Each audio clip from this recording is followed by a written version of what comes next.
you. Share OBS again when you get a chance. My man.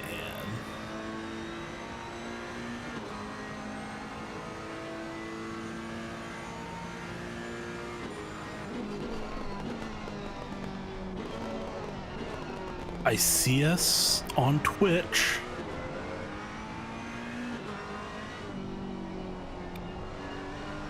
There we go. We are up and we're rolling. Oh boy, that was a test. A lot going on. Oh, I can hear you twice. Why can I hear you twice? I know I can hear you twice. Yeah. Nope, it's because of me. I got it. Nah, we're good and we're rolling. Ladies and gentlemen, we are so apologetic that we are just now live. Henry, hit that insert key one time for me, please. Yeah, we want to see those gaps. Let's go. Oh, Anton with a big gap, almost half a second to Rados. I personally was expecting Rados to be on pole. Oh boy, we're doing it live. Can't hear Henry. Henry, they can't hear you.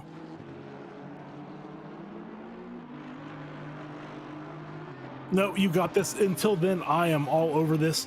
I was expecting, Dornelis up in P2, Rados P3, Jacob Hall P4, Mr. Sir P5, in the silver, because we unfortunately missed their qualifying, Brian Anderson P10 overall, but P1 in the silver, Dan Endurance P2 in the silver.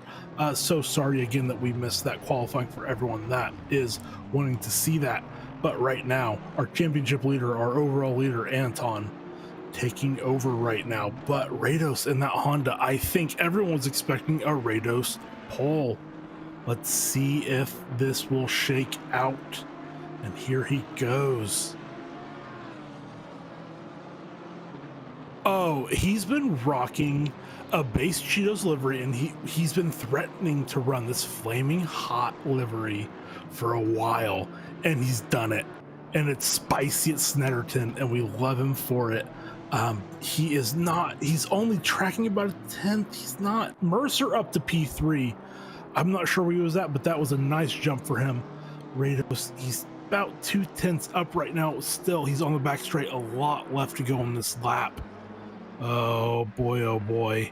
I don't know if he's got enough in the tank for this, but it's about 3/10 now. He could. Oh, Anton put a heater in. A 52.2. He just gapped the field.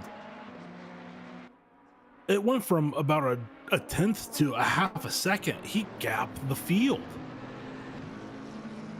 Wow, Anton wants. Yeah, Anton wants this championship. He is sensing it at this point. And yeah, I think Rados, he's gonna, I don't know if he's even gonna jump to P2. I think he's only gonna get up to P3 with this lap. Dan Cran in P8 on a bit of it. Oh, and he moved to P4. The Cranimal. And he took the checker. Rados took the checker at P5. That is shocking, I have to say.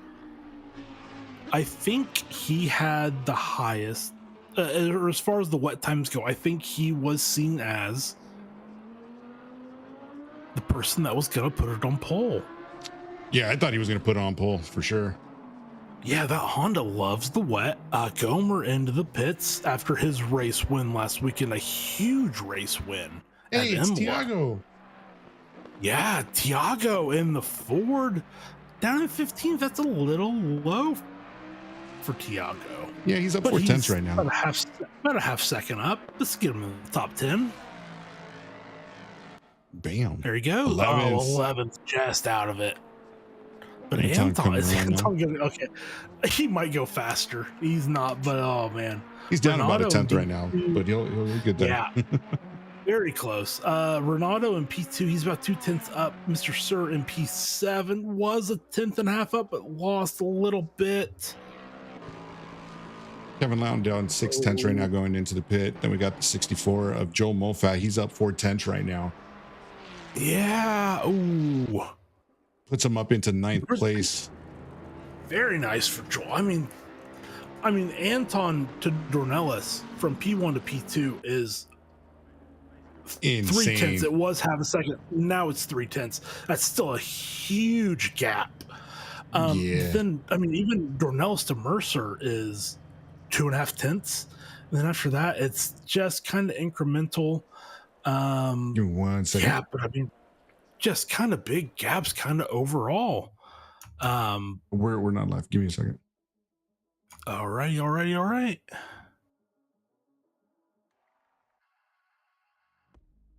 Cool. Yeah, we can just like run through just the standings because we're the qualifying. No reason to take a break.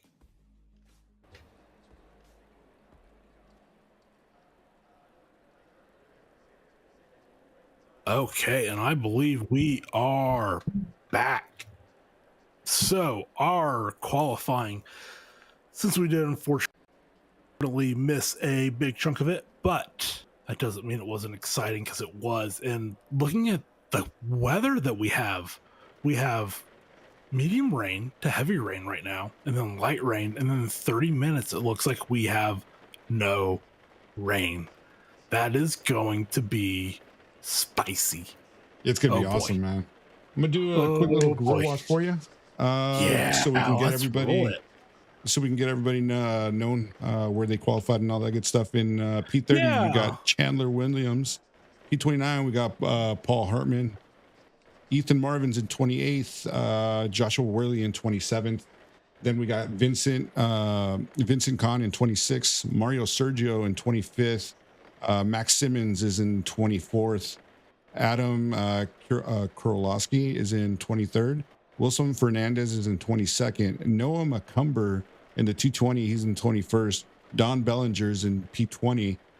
Kurt LeMay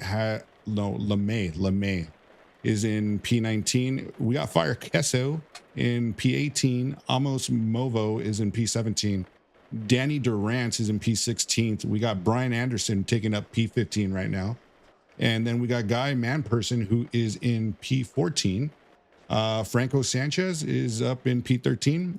P12 is going to be Tiago Denarte. Shout out to him.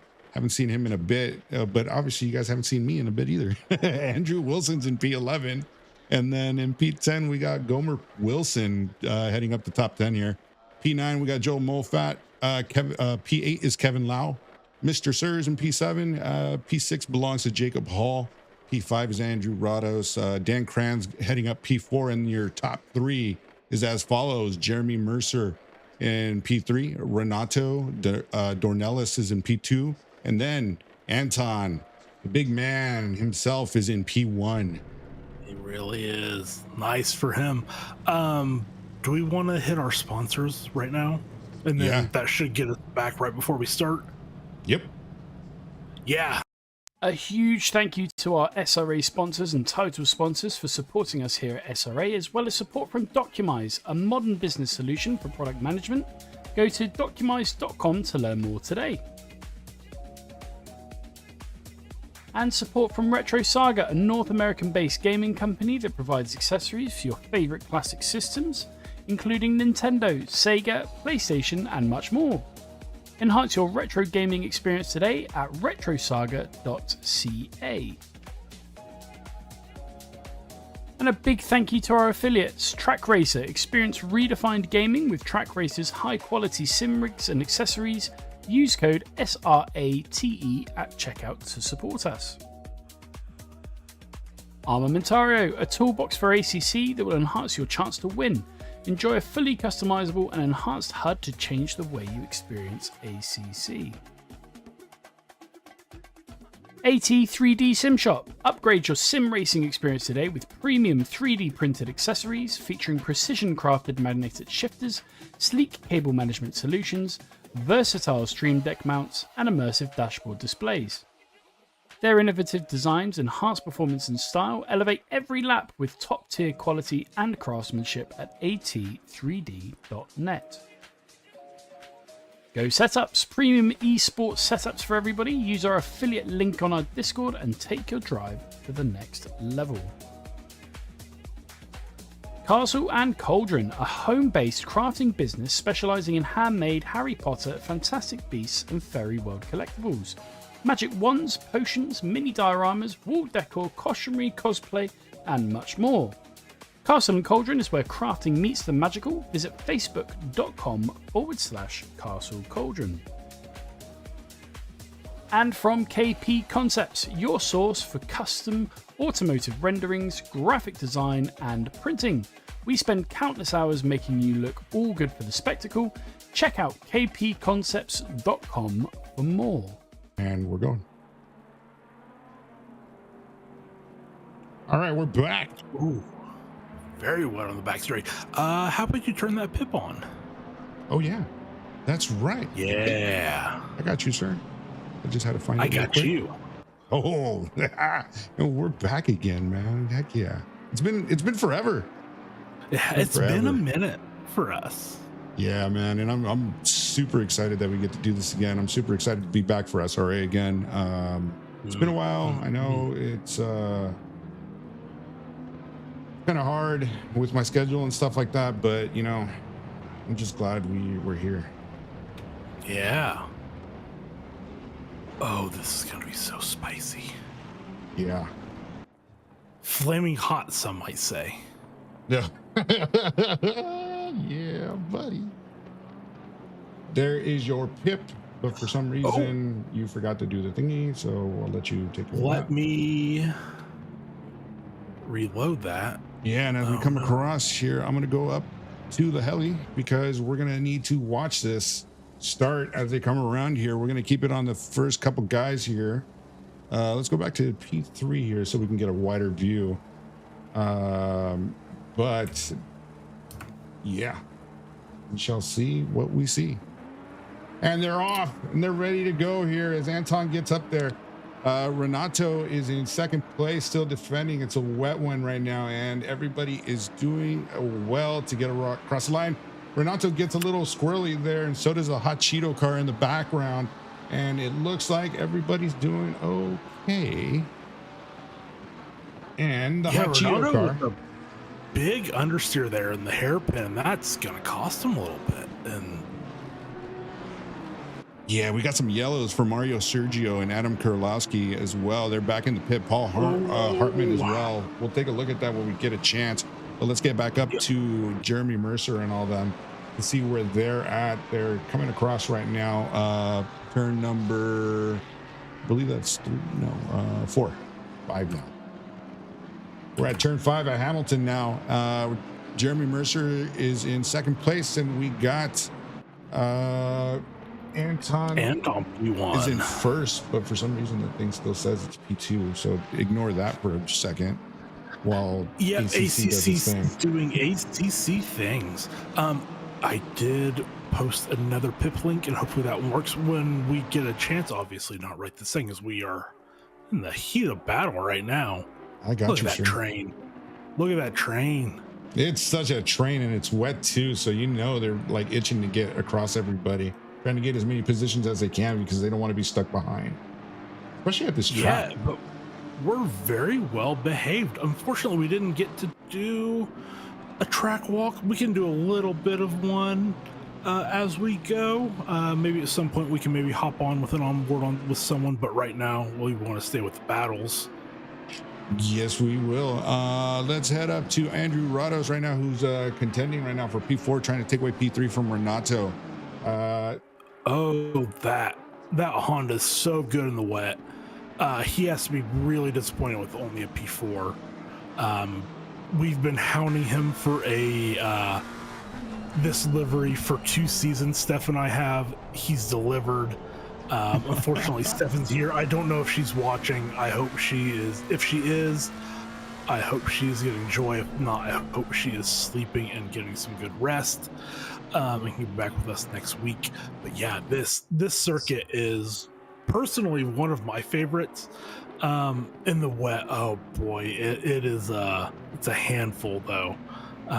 As we come through here, there's just so many slow corners, and they're so long like this, and we have a bit of a pile up, and I'm gonna grab that in the pip. I think it maybe started at the hairpin. There was a bit of a checkup. Mr. Sir right now in 6th place. He's seeing something on Dan Cran as Dan Cran's going back, and he's Mr. Sir's getting little bit of a suck here. So let's see if that Chupa Chips is going to gain that position coming down here right now into straight number 1 here. Oh, and in the pip, it looks like, yeah, that was a bit of carnage. It was the corner after the hairpin. Yeah, there was a big pile up. There was one small touch, and then there was a car across the racing line. It just cascaded. Yeah, it's always going to do that. Yep. Do you have Chupa Chups and out in Cali? They're the don't know what they are. Lollipops or suckers. Oh, they're nice. They're like flavored suckers, or lollipops. You know, or not necessarily lollipops. Yeah, but more, I guess more like suckers, I suppose. Jacob Hall dropping back right now. Nice. Yeah. Oh, so they're suckers for. I wonder what made them famous. Like, what flavor of sucker made them famous? I think it was root beer. That's got to be the one. Yep. I like root beer. I love a root beer sucker. Right here, the battle for P2 right now is in contention right now with 3 people. We got Jeremy Mercer, Renato, and Andrew right now trying to figure it all out. Let's take a look at the back of the wing on Jeremy Mercer as he tries to defend here, going into turn number 4 here, getting out of it now. I couldn't imagine defending against Renato Dornelis and Andrew Rados. Even though you're not having to defend against them both at the same time, but just seeing them both in your mirror has to be so intimidating. But you have to remember Jerry Mercer, also a D1 champ, so probably not phased. Yeah, sometimes you slip up in the rain though, so you know they always say the rain is a great equalizer and all that nonsense. Yeah. And honestly, Jeremy's making that Audi work in the rain right now. Yeah, it's insane. Oh, that scared me. Further back in the pack, we got Andrew Wilson, who's in P10 right now, trying to take over P9 from Guy Manperson, and Franco Sanchez is behind him, keeping him honest. Here we go. Here's a little picture for you guys just to see what's going on. That Bentley and that Aston fighting away. A little bit further up, Mr. Sir is trying to get everything done on Mr. Sir again. I mean, Mr. Sir is trying to get in on Dan Cran and the Chupa. How do you say it? Chupa Chups. Chupa Chups. Yeah, that's gonna be my next livery. That thing looks good, man. That livery colors, it just pops. Yeah, and if you haven't seen it before, when we can possibly get a look at it, the Dan Cran and a Guy Manperson, they have a Timon and Pumbaa Lambo. No way. Nice. Yes. Yeah. Timon and Pumbaa. You can kind of see it with the color fading in with that that yellow to the orange to the red. Yeah. There you go. I'll give you what you want. There he is. Bam. That's what you want to see. That's what the people want. Give them what they want. Anyways, Ronato's up in P3 again, still trying to get back, and he's getting, as you can see, he's getting a little bit squirrely coming out of turn 6 there, or turn 5 now going into 6. Renato seems like he definitely has the pace on Mercer, but this is obviously not an easy track to overtake on. So, absolutely not.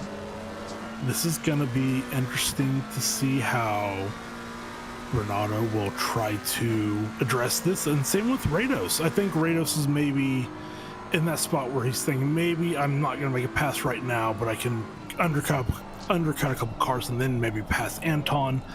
The last time Anton and Andrew came together on track, it did not end well. Ended with a spin, but it didn't start with a spin. Very, very weird incident. But Anton right now just in control, 3 seconds up on P2 on Jeremy Mercer, just in control of this race at the moment. Noah McCumber in P27 right now, getting some action in on track right now, trying to get up on Vincent Can right now. He's about half a second away from and as you can see that little stutter in the car in front, shaking all around. It might be some internet connection thing going on.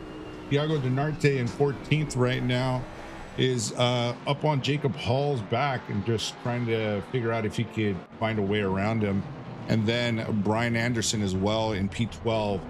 He's getting a lot of that Bentley in his front view or his windshield. And Franco Sanchez up ahead too, trying to defend like lion against for Andrew Wilson. Kevin Lau in P7. He's behind that Chupa Chups in the HKS Lexus, and I don't know what it is about that color palette. It's nice. It's really nice. It is really nice. I mean, and then Kelvin has a very similar color palette as well, with that almost same shade of green and then purple instead of the white. Well, I mean, obviously it's all white, but you know, that purple and green, they both have that same green. Yeah, good looking cars. Honestly, this entire season is insane, livery wise. Yeah. It's funny because I wasn't planning on doing this at all, like this week, because I was supposed to be on shift, right? And obviously stuff happened. I'm here now. Everything's cool. We're rocking away. But on I think it was on Instagram earlier today that I was checking it out, like in between calls. I had this like media thing for teal colors or something. It was like a history of like what teal colors were back in the day, and like how Camaro used to give out like 10 different colors of green and stuff like that, and how the teal came up into the car world and stuff like that. And today I'm seeing teal liveries with SRA. Yeah. It's kind of crazy. Yeah, and the pip, we caught it, and I think it was the Narte that overcooked on the back straight and lost a few positions there. Let us see what that is. I grabbed it. It'll be too late for you. I just grabbed it, so it's long gone. Ah, okay. I think it was Denarte because he's now down into 14th. The 81, right? No, hold on. Is he? No, he's a 233. No, it might not have been Denarte. Maybe it was someone else. It was someone around there on track. Went off and lost some positions. So yeah, it wasn't Denarte. It was someone else. Okay. This is a replay that we're seeing right now. This is what. That's what that was. That is. Ooh. Yeah, just a little love tap. Just a little guy. No foul. Just a little guy. Back up to Franco Sanchez now, fighting up here in 12th, trying to see if he can get something on Thiago now. Thiago dropping back a little bit. Let's get back up to Renato. I think in the pip, I just caught the bare end of that when it started, and I think someone maybe got touched and got sent out wide, but maybe Franco Sanchez was already out wide. I think in the pip, it was already a little bit too late, but yeah, there was... Whether it was forced or on his own, he was out wide, it looked like. So lost himself a position or two. So yeah, let's look at big movers. Right now we don't have that many. Guy Person is up 5. Unfortunately, Jacob Hall is also down 5, but Williams is up 12. Williams is up 12? Yeah, Chandler Williams is up 12. He's up in the Chandler P18. Williams, my boy. Gomer's down P14, and I'm going to imagine he probably had some help with that. My boy Chandler Williams here in the Mustang, getting in on a position here, taking away P17 from Amos Movo. Get that, buddy. Get it. You missed out. We interviewed Chandler a couple times because he was a silver race winner 2 weeks in a row. No way. Yeah, but then he got himself a nice promotion to gold after that. Heck yeah! And then is he in gold still, or? He is. Yeah, he'll be there. Buddy. He'll be there forever. He had been top 10 just about the entire season up to that point, but yeah, he was killing it. Still killing it. Wham Bam Splitter Cam, here we go. Andrew Rados again, trying to figure out if you can get in on Renato. Anton is enjoying an awesome 3.9, almost 4-second lead on everybody in that Ferrari. Check it out, man. Oh man, again, it's these teal colors. They pop out at me. They really do. And I mean, Anton's even the 4880 Evo. He's not even a 296. He's just out here on the old car. Yeah, Killing buddy. it. Gotta love those old cars. OBDA. Oh no. Yeah. Yeah. That's all I'm gonna say. That's all I'm gonna say. I can't cotton to that. I think we've interviewed Anton every race this season, so why stop now? Yeah, exactly. Danny Durant's in P16 is behind Kesso, and that's a flat black, I believe. Yeah, I think it's Different. I don't know if they necessarily have a theme. I think they've run that same type of livery for the last couple seasons. It's a very clean, very nice looking livery. Very Tron reminiscent. Yeah. Not quite Tron livery. That's what it's giving me right now. Tron stuff. And as he it does say Tron on the front. It does say Tron. So yeah, it must be a Tron livery. Never mind. I didn't think it was Tron specific. I thought it was just a Tron-ish, but I guess it is a Tron livery. Yeah, well, I guess we're that's how good commentators we are today. Honestly, I think that they've been running this livery for a couple seasons, but maybe I'm misremembering.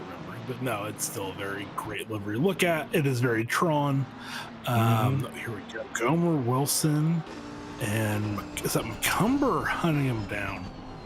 Yeah, and it's Gomer Wilson hunting down Paul Hartman right now. Hartman. Yeah. Polly Hartman? Polly, right? Paulie. Paulie, there we go. All right. Sorry, Paulie, about that, but that's this wham bam splitter cam for you here. Getting a good view, and this thing is finally paying off for me. I love the splitter cam.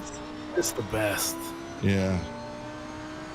All right, let's get back up to Don Bellinger now in P20. It looks like he's trying to make a move. He's going for a move here on Kurt LeMay. He in P19 as that Porsche does get a little squirrely. Now that Lamborghini can think about where to attack here because it looks like he's gaining and gaining and gaining. Further up the field, we got Mr. Sir. Sorry, I interrupted you there, so I'll let you go. No, you're fine. I was just gonna expound on that a little bit. Didn't have anything too much to say, but no, we here in the top. I mean, Dan Cran is still holding off those cars behind Kelvin Lau, Joel Moffitt, Guy Manperson. Yeah, Mr. Sir, he's been all over him for a while. Yeah, I would have broken to the pressure already. That's why we're not D1 drivers. Yeah, I would have just been like, you know what, dude, you want it? Take it. I'm out. This rain is enough to contend with. I'm out. There is a very, very healthy gap there from Dan Cranerado's about 3.5, almost 4 seconds. So that's really nice. And obviously, Anton is still holding that gap to P2 at 3.1. Look at that gap there. But Dornelis and Rados, I mean, they're pretty close to each other, but they aren't necessarily fighting. I think at this point they know that fighting each other is not a helpful thing to do at this point in the race. Yeah, they got lap traffic they got to contend with here. I believe that's a number 37 up ahead. No, not the 37. Who is that up ahead? I thought it was lap traffic. No, I was wrong. Sorry. Excuse me for that. That was not lap traffic. Someone did pit, and I think Wilson Fernandez, but I think he's maybe been in the pits he's been in the pits for a couple minutes already. Hey, you wanted your onboard lap, so I'm gonna pick somebody that's about to cross the line. Let's go with Fire Kesso. He's about to cross the line, so here's your onboard. Yeah, crossing the start-finish line. Let's see, track's still decently wet. Here in turn 1, it's a couple downshifts in the wet, maybe 3, probably still 2. Gotta hold it because you don't want to go too far off track like that. He's okay though. And then here into the hairpin, gotta brake hard, hold it tight, and then accelerate as soon as you can. And then a short first here into a couple left-handers. That's the easy one. This is the harder one. There we go into another short straight, and this is a deceptively tight corner, almost a hairpin, but it opens up quite a bit on the exit. Yeah, that is deceptively quiet. Yeah. It is, and this in the dry, it's mostly flat with a slight lift, but here big lift, and then now you got to be really patient through here, and then this is probably the most important exit on the track onto the back straight. Yeah, and then with no one ahead, a nice clear track, no spray, cooling those tires down in the water. Hard braking here, just down a couple gears though, and then another hard braking. There you go, and then here we go into the bum hole. Yes, you heard that right, the bum hole. Another, and then here, this for me is such a tricky corner. It seems so fast, but it closes, then it opens, and it closes, then here again it closes shut on you, and then back on the main straight. And my goodness, that final corner is not really fun. There's your lap. Bam. I love this circuit so much. It's fun, man. It's fun, and it can catch you out a couple times if you're not careful. But yeah, it sure is a ton of fun.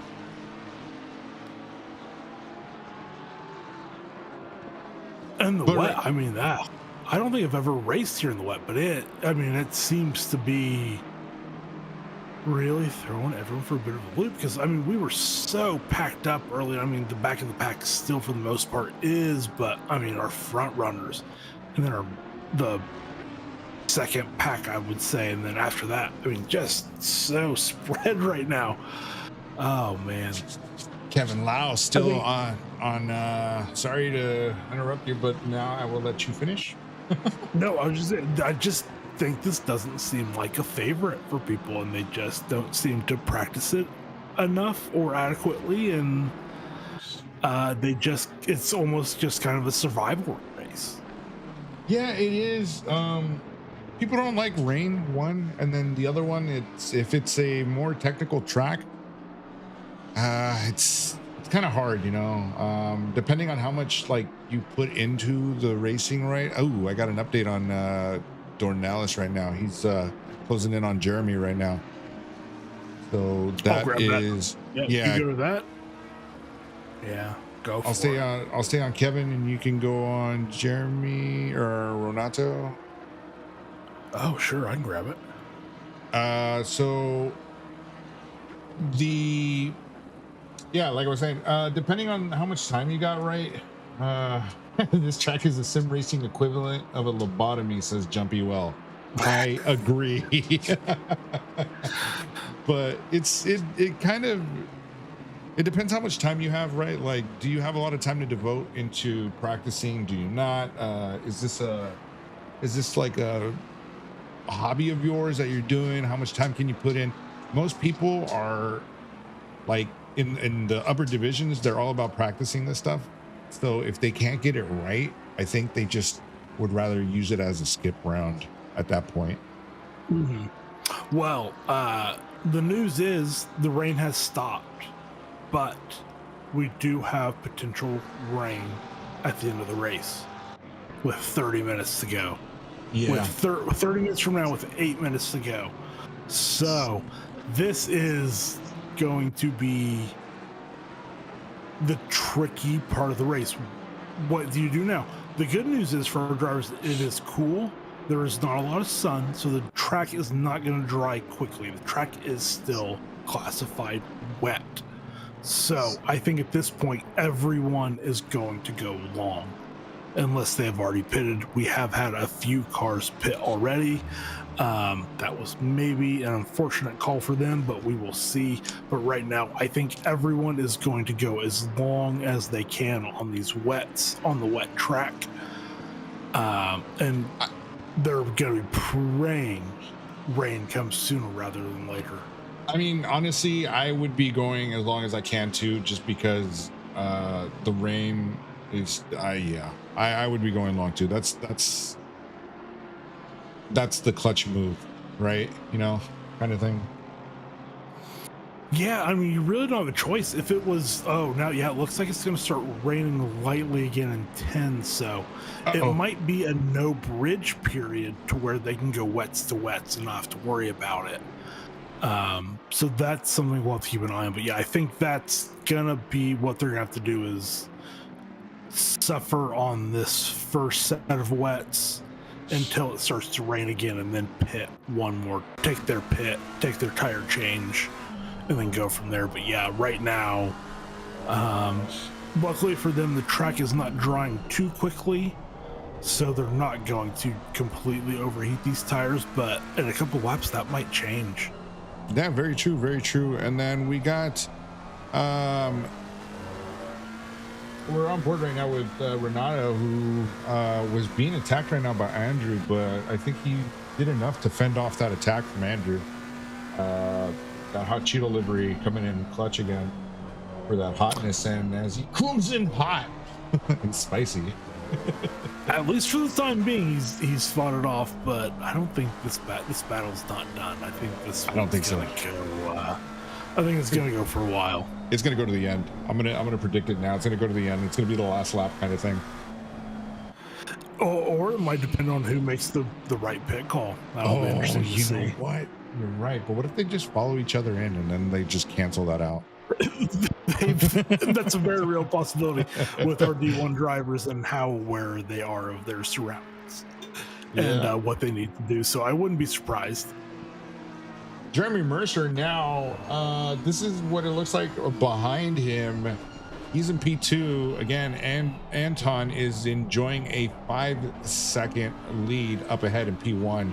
And now Jeremy Mercer has to be worried because his mirrors are now getting a full dose of Mr. Renato and Andrew.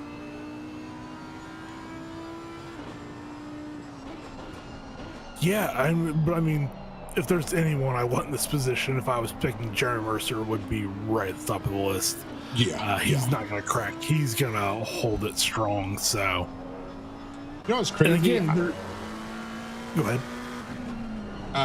The crazy part about this whole thing is I would hate to be Renato because I hate being the monkey in the middle.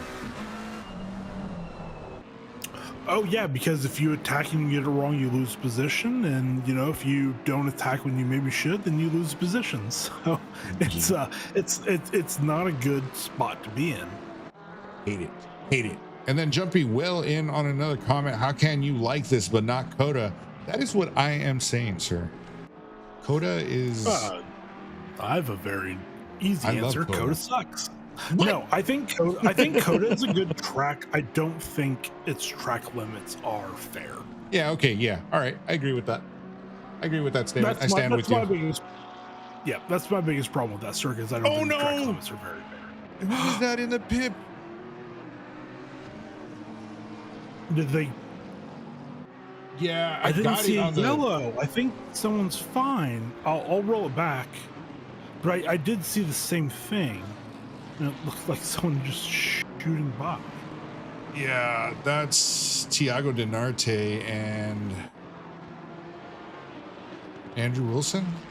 Yeah, Tiago Denarte and Andrew Wilson. They both come in and then boom, there you go. Oh.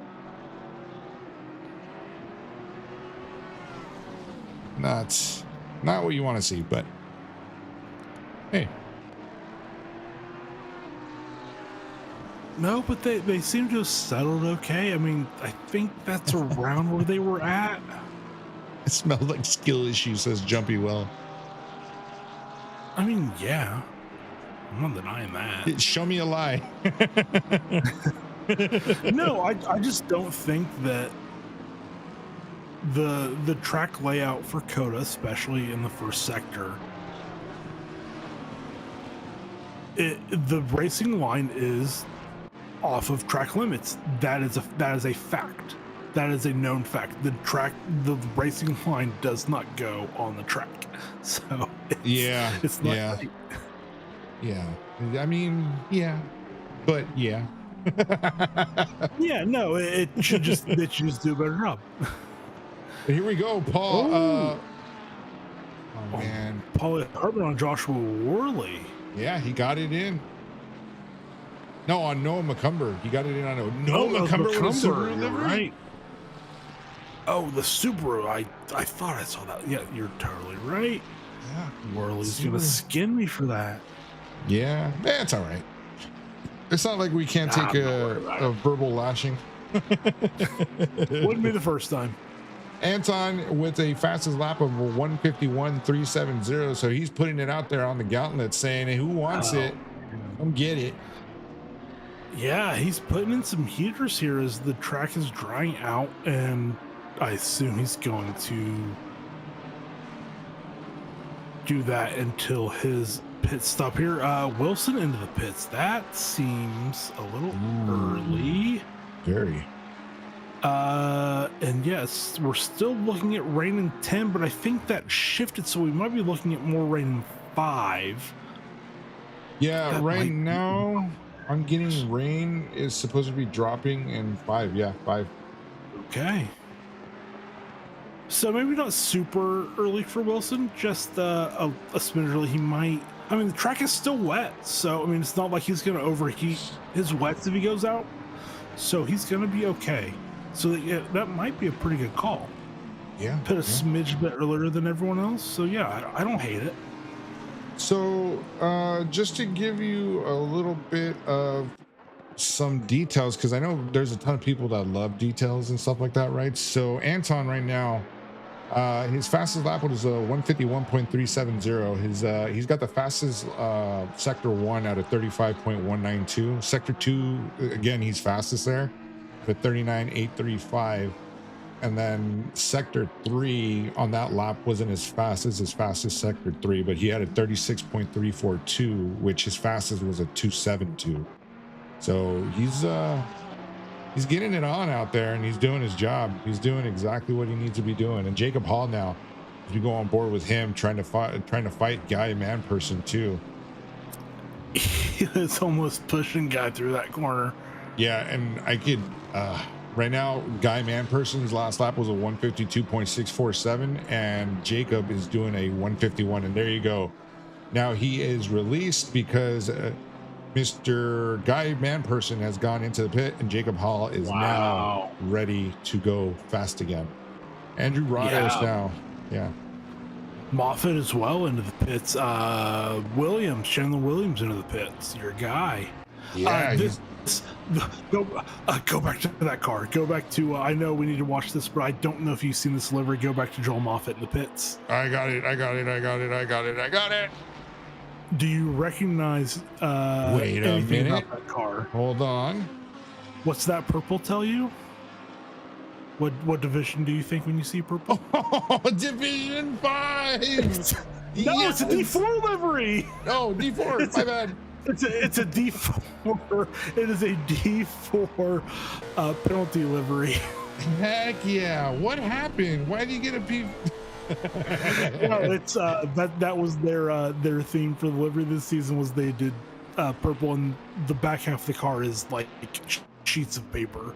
Nice. With like writing on it. So yeah, they did a D4 penalty livery. Joel nice. And Fire Queso. I like it. I approve. It's amazing. It gets my stamp of approval. I mean, you and I, a couple old heads, did D2 commentary back in the day. Heck yeah. Remember that good stuff? We were even doing D4. We did D4 too. Yeah. We did D4, then we did D2, and now we're up in the big leagues. The bigger leagues, I should say. Bigger leagues. All right, you need my opinion. Jumpy Well wants my opinion. Rados is in the pit. Crane's in the pits. Mr. Sir's in the pits. Oh, okay. So now it's time to go, huh? Let's see where his closest competition was. Who was the one that came out first? That was Kevin Lau, I think. No, it was who was it? Joshua Worley. Of our drivers that have taken their pit. Kevin Lau is the one that has taken his pit already. He's the start of it. Yep. Kelvin is the highest of our Kelvin. Why do I keep saying Kevin? I'm sorry, Kevin. I'm sorry, so Kelvin. Easy. It's so easy to do. I'm sorry, sir. That is my bad. I will send you a hot dog and some soda one day. But he would love that. Yeah, I have Dan Rados Cranning's a is bit- released. Rados is at the pit exit. He is moving, so he will There you be go. our provisional leader. Now, it'll be interesting to see. Anton himself probably does not need to react for a couple laps, but the rain has started again. It looks like it's light, but it is going to pick up. But I think Anton. Do you think he gain a changed position. tires? Oh wait, yeah, they do. Oh, I you forget have they to. always have to. That's right. I'm sorry. I Yeah. don't know why I said that. Like it was just like a brain fart moment. No, it's on. It was so long that we didn't do tires that it's just you don't think Yeah. about tire. Yeah. But no, now that they have to, it's Good. just So I would imagine Anton did stay out. Yeah, he I did. would imagine He's he's crossing the line going now. to pit. I would think 2 he laps. pits this one or the next one. He doesn't have to because he had such a nice gap. Yeah, and Jeremy Mercer's in now. Jacob Hall That's the one to behind. look at. Okay, so I imagine he's coming in as well. where is he? Where is he? Where is he? Where is he? Where is he? Hall did Andrew go in. Rados, there we go. 14. He's in 14th right now. He is currently at turn number. What is this? Turn number 9. He's at turn number 9 right now. And He's at the bum hole. Now he's at the bum hole. yeah, Jeremy Mercer still has not been released. He is here still.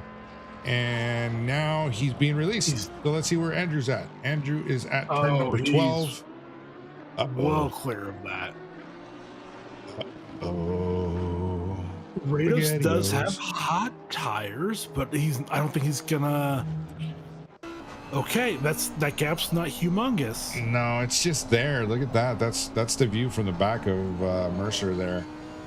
It's not humongous, but I feel like it could be if the tires are warm and ready to roll. I think he can have the advantage. I think Rados will close the gap, but I don't think he's gonna be fighting for passing Mercer No, I think you're right. I think anytime you're right. on this lap. So I think Mercer's gonna have an easy time bringing these tires up to temp. Okay. Yes, Diego. Jeremy is net P1, but Anton will have that easily covered. All right. So but I think Anton is pitting right now. I think it looks like it. okay. So Nope, he we got. stays out for one more. It looks like he's. I don't know. I don't know what he's gonna do. That looks like he little had headlights such a in the good- front.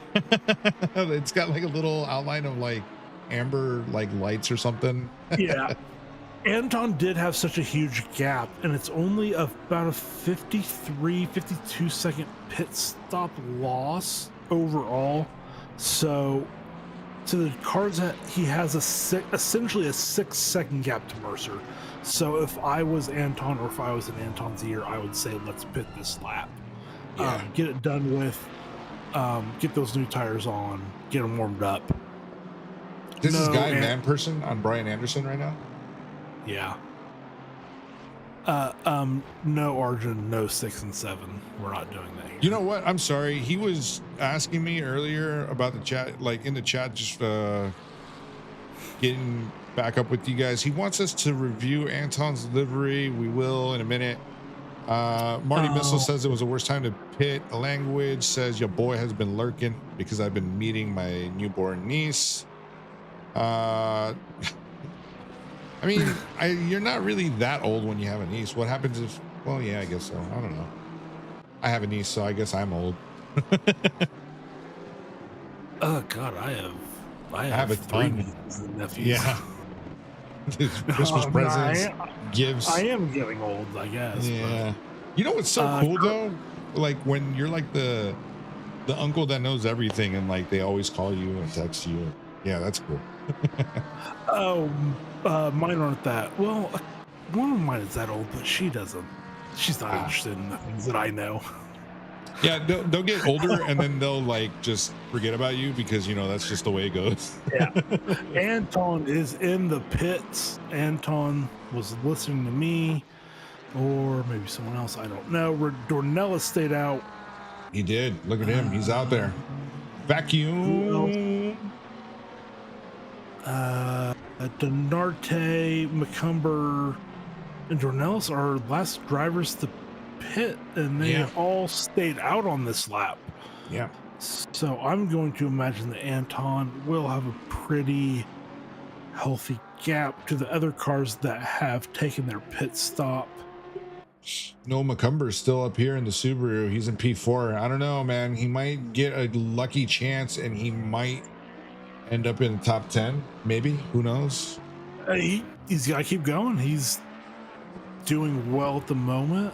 Anton is off and ready to go in front of Noah McCumber. I mean, McCumber's fastest lap, it's a 52.1. It's not, oh, Rados putting a Rados with a 50. 50.9. Holy smokes. Ooh. Andrew said, I ain't playing around. No, he's chasing down Mercer. Let's he's get got to it. put those in. Let's get And that hot Cheeto Mercer's power. last lap was a 51.0, so he only picked up less than a 10th. That's insane. Man. That's This is insane. Oh, you know what? You asked about biggest gain and biggest losers and all that good stuff. The biggest Let's gain, take a look at it. biggest gain is Noah McCumber right now because he's up in P4. That's 17 positions. Yeah. But Chandler Williams has 13 with, and he's in 17th place right now. With the people that already pitted, it's Chandler Williams with 13. Biggest loser is going to be Gomer Wilson right now. He's lost out in 9 positions. Yeah, and I think he got some help on those as well. Yeah. I think there was some tapping on the first couple laps. So, yeah, no, and Anton is in control of this. He has 6 seconds to Mercer behind, and I mean he went 4 laps longer, something like that, 3 or 4 laps longer. So Yeah. Anton came in clutch. totally in control of this one. And then we got Jacob As Hall per usual. in 11th. Yeah. He was gaining, but then he stopped gaining, so I didn't go over there. Yeah, and then as far as our silver battle goes, which McCumber was Denarte McCumber into the pits. I think Santiago. that leaves Dornelis as our last driver to take their pit stop. Yeah. Yes, it does. So I imagine that's gonna, maybe he's waiting for this heavier rain that we're now seeing. But what come in, what would the point be of waiting for heavier rain? You're gonna come out with cold tires. Yeah, you have cool new tread and like brand new tires that you could beat up real quick, but you're gonna have cold tires. Yeah, I think the hope would be that their tires would then get too cold. Ooh. But at this point, I think, To overinflate for It's 20 not- minutes. yeah, but I don't think it's going to matter. It's not going to matter enough. I think he was maybe betting on that heavy rain coming in a little bit earlier, possibly. He did not go into the pits again. I mean, he still could win out in this just by, going as long as he can. But I right now, I think right now he would come out behind Rados in P4. I think Check is out this where action Renato between would be. McCumber and Worley right now. They're going at it right now for P21. Let's go. Get after it, boys. Oh, it looked like he wanted to go in and then just backed out at the last minute. Out of turn 4 they go. Yeah, dude, that Lexus is so Anton with a 50.760. Oh boy. That's huge. Yeah, I mean he put a second on Mercer on that lap. So I That's mean, insane. yeah. What else do you want? Kurt LeMay is up in P20, hunting down almost Movo right now. Fastest lap for him is a 52.8, and Amos has got a 52.8 as well. So it's going to be a good battle there. Hopefully they could keep it going until the end, and then they fight it out like lions. But Anton up in P2 right now. He's 44 seconds behind Renato. What is the pit stop loss here? It's about 53.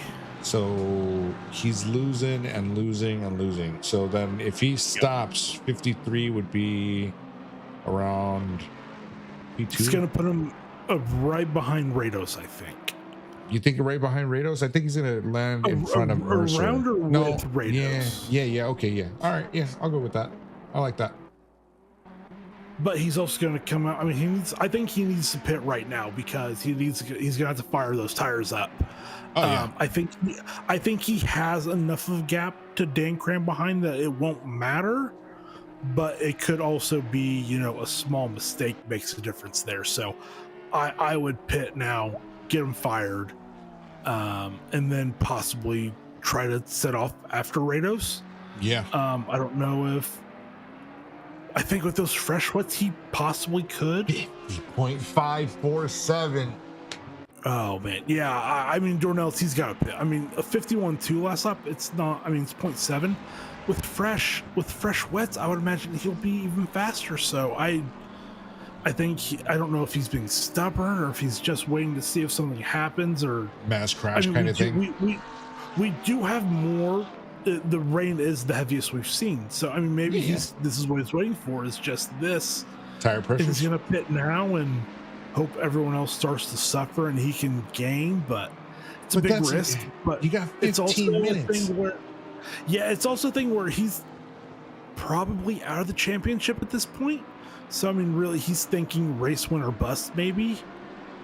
I mean, I guess you could also do. You can also do the whole like I want to be the upsetter of like stuff, I forget what it's called. We'll see. He is in. He's in the pits. Dornelles is in. Finally getting into the pits. He is after 23 laps of being out there.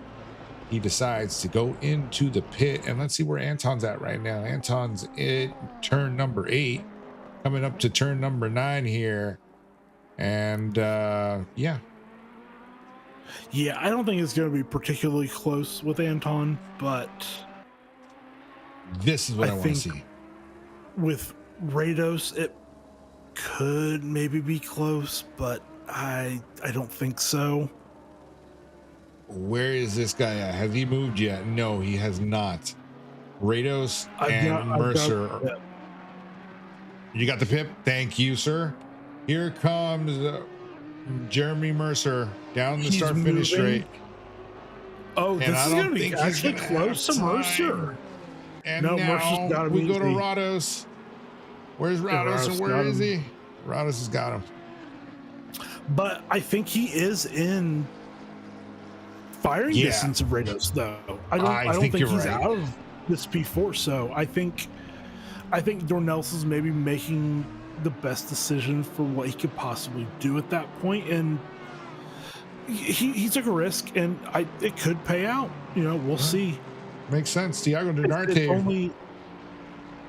It's 1.5 to Rados right now, and then another 1.3 to Mercer. So I mean, if he can possibly get by Rados quickly, P2's not out of question here. Yeah. I like that actually. That was a really good call. That's a really great call from him. Right now, Tiago Denarte was up. Yeah, Tiago Denarte was up right now, and now he's dropping back even more. Guy Manperson is now 4/10 behind the Tron vehicle of Danny Durant. Looks like Pumbaa is doing really good around this track right now. He's P18. Who else do we look at? Mario Sergio, who's in the Bentley in the back in P26. He's half a second behind Ian Marvin. So he's trying to get 25th away from him. Kurt LeMay again going on the attack for P19 against Amos Movo. I just had a week delayed thought. Ooh, tell me. Because Gomer won last week at Imola, and we did not make a a Timon and Pumbaa no worries joke for him winning the race. It's just like, wow, that was right there. It was right there on the plate, and I had it, and I didn't do it. It's all right. Not in the interview, not him crossing the line, nothing. Just no, just nothing. Oh boy, unbelievable. But no, our top 9 are all spread. No one within a second. Nobody's. Our closest is Sanchez on Moffitt for P10 that we have in the pip. LeMay is 8/10. Gomer Wilson too. Gomer Wilson is still behind him, trying to figure it out. Kurt LeMay is still behind, trying to figure it out. Everybody's still behind, trying to figure out. Thiago Dinarte is behind too, trying to figure it out. Franco Sanchez, who you just said too, is up there in P10 against Moffitt. But it's just I don't know if that looked good. Gomer Wilson now sending it up the inside at turn number 1, and he gets it. Looks like he got that move done on the Tron vehicle. Let's go, Pumbaa. Ain't no worries on that one. No worries. Nailed it. Yeah, nailed it. No, great pass by Gomer there to get through. He got Kurt LeMay. Well, I mean, everyone's gonna go watch that before they go to bed. No, I don't know. Yeah, you have to. You have to. It's such an awesome movie. It's so good. Thiago is still now in a 3-car battle with Brian Anderson and Guy Manperson. They're all here. They're getting closer together again. Kurt LeMay still trying to figure it out with almost. Yeah, and something I keep meaning to bring up, and we keep getting caught up, but Brian Anderson is our silver leader in P11 with Fire Queso, P15, Danny Durance, and 18th. Those are our silver 1, 2, and 3. Really battling it out, but none of our silver championship leaders. I don't think any of our silver championship leaders are on the grid tonight. That is crazy. So that will be a chance for everyone. I think Danny Durance is probably our highest silver driver. I think he's in P3 or P4 in the silver standings. He's decently high up there, but other silver drivers have opted not to race tonight. That's crazy. Yeah, you gotta stay in it, boys. You gotta take those chances. Gotta stay in it to win it, you know? Yeah, especially with a race like this where a lot can happen. I mean, obviously it's been, the top 10 pretty well sorted as far as the goals go, but I mean, Brian Anderson with that P11, that's going to be a big mover for him. That's, it's going to be really helpful. 11, that's a lot of points. It's that's going to be a ton of points for him for sure. Right now, the timing for Anton and Jeremy, Anton is enjoying a very nice 9-second lead. It's about to be 9. It's 8.8. It's 9 now on Jeremy Mercer. At this point, Anton, he's got to bring it home. Less than 10 minutes. Almost a 9-second gap. Just no mistakes. Keep doing what you're doing. And he's doing it incredibly well. I mean, you could say the same thing, Mercer to Rados to Dornelis, just keep it clean, but Dornelis, he's got it down. He had it a second, it's hovering there, but he's really not reeling in Rados that much, though. There we go, 3/10 on that lap. So that's if he can keep doing 3/10, we're gonna have a fight on the last lap. We're gonna have a fight. It's not before. There's gonna be a fight, and my buddy Kurt, come on, man, get it together. Let's get this move done, buddy. I'm rooting for you. Let's get it. Porsche, it's chugging along the best it can.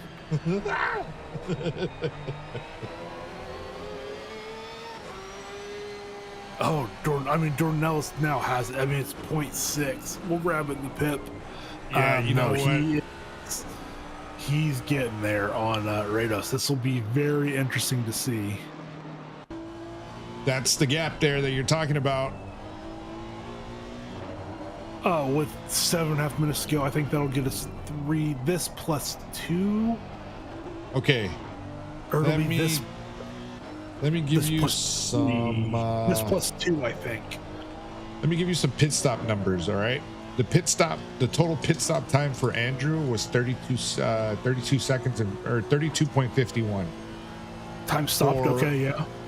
For Renato, it was 45.51. Real.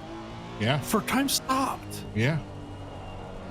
Oh no! Wait. Race I'm tempo sorry. I'm sorry. No, that's when they stopped. I thought no. Yeah, I'm sorry. I was about to say. Yeah, oh boy. I thought I had this cool new graph and like these cool new numbers. No, sorry. Hey, we tried it. It didn't work. It did not compute. We're all out of ideas. Yeah. No. I think as far as time stopped goes, for our top 10, they're all pretty much identical. Okay, now you want to know times with Rados and Dornelis, okay? Rados just turned in a 53.022 and Dornelis turned in a 52.630. So that's what is that? 4/10? 4/10 in there somewhere? Right about 4/10. Yeah, this is gonna be a scrap to the end, I think. Both now are doing go ahead.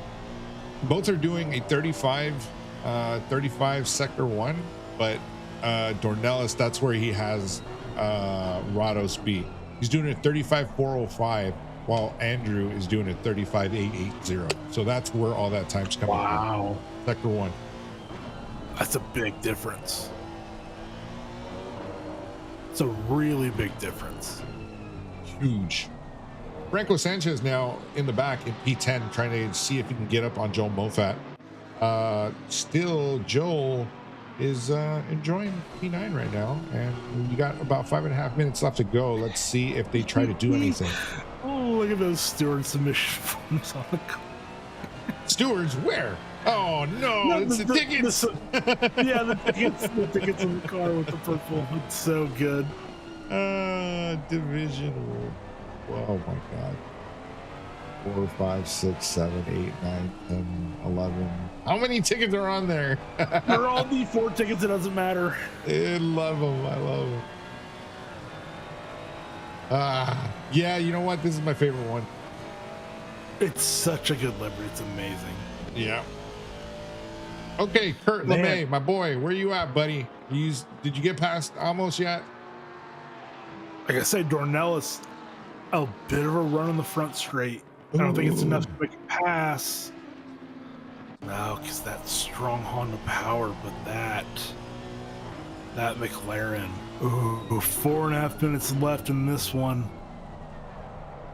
Oh, that McLaren gets closer to the back of the Honda of Andrew Rados there.